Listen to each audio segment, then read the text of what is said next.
As SMMEs may not survive the lockdown, particularly those that rely on physical interaction, as the lockdown may be possible, ended with phases, and the way of doing business will have to change with the possibility of new businesses being formed. So business incubators have a critical role to play in curbing the impact of COVID-19 and lockdown on SMMEs. We have Kwezi Fudu, who is Enterprise Development Manager at Tshimologong Precinct. Thank you very much for joining us. Thank you for having me. Well, let's start with an overall assessment of the companies that may not make it after lockdown.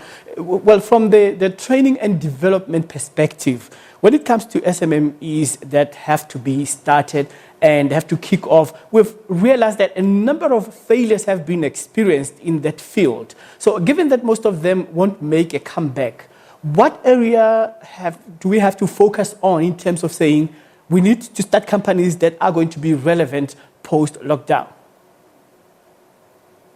Thank you for that question. I think a good starting point is thinking about what the needs are for the future. But sometimes, people can't think beyond. So the starting point is really looking around and seeing what's not working well, what's essential services or products that are needed, and having an SMME evaluate themselves to see what role they can play in that. Could they pivot? Could they partner with somebody else?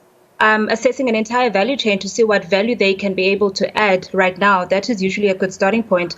But I think thinking into the future, I think we can't deny that 4IR and going digital is really where the future of business lies. Having the ability to provide products and services that go beyond just our local borders, but products and services that we can be able to provide beyond borders, because that's really how one scales and gets real value. Like dynamics change from time to time. If you had an argument about protecting a certain industry, saying it will exist for a long time, you may have fooled yourself because of what you were experiencing by then. For example, if you're saying that business that can be sustainable and last for a long time is travel and tourism, because people will always drive. But we have a lockdown and people are not going anywhere. You say people are going to travel, but they will need to rest, so they will need hotels and,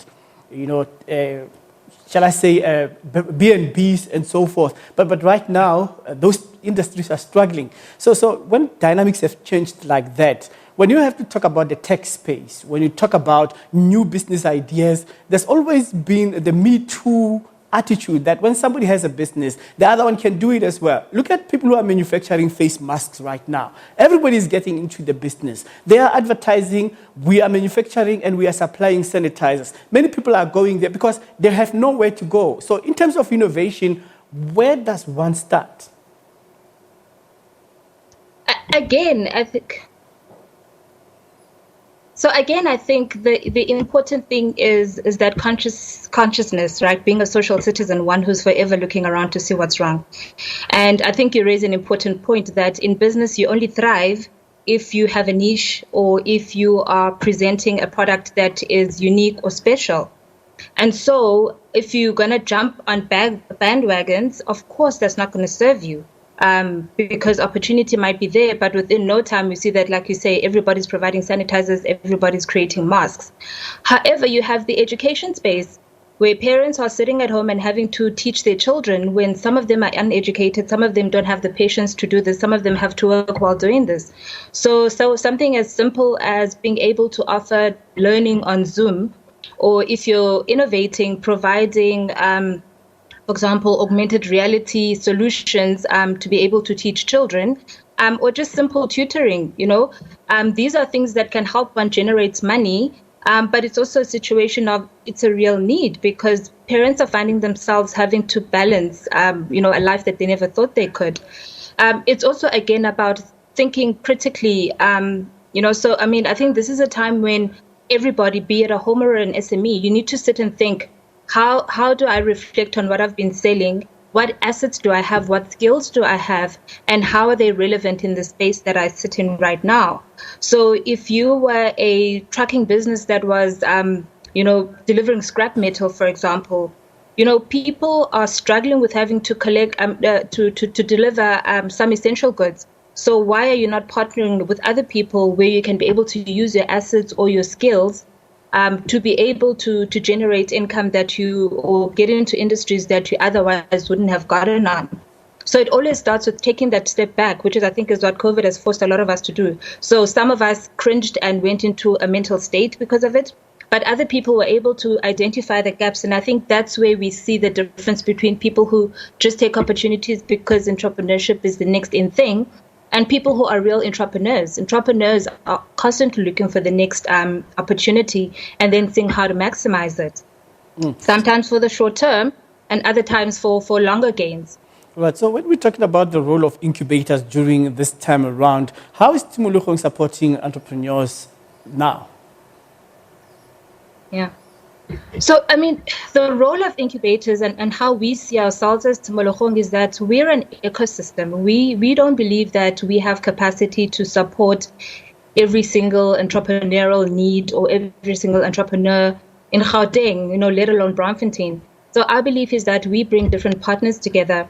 So some of the practical things have been, for example, around inviting CIFA in, because we believe that the most important thing you can do is give people information and then help them navigate that information.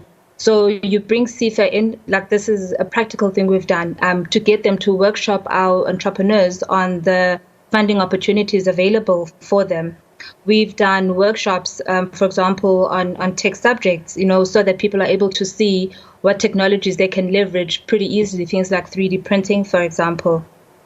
This Friday, we're doing a webinar on business continuity, where we'll be giving our entrepreneurs practical things that they can do to, one, save on cash flow, because that cash flow is the biggest risk for small and medium enterprises, to get them to think about their continuity and survival through this process, and also get them to think beyond this. So we've been focusing a lot on giving information. We've also had instances where we've had to support bread and butter issues when it came to entrepreneurs.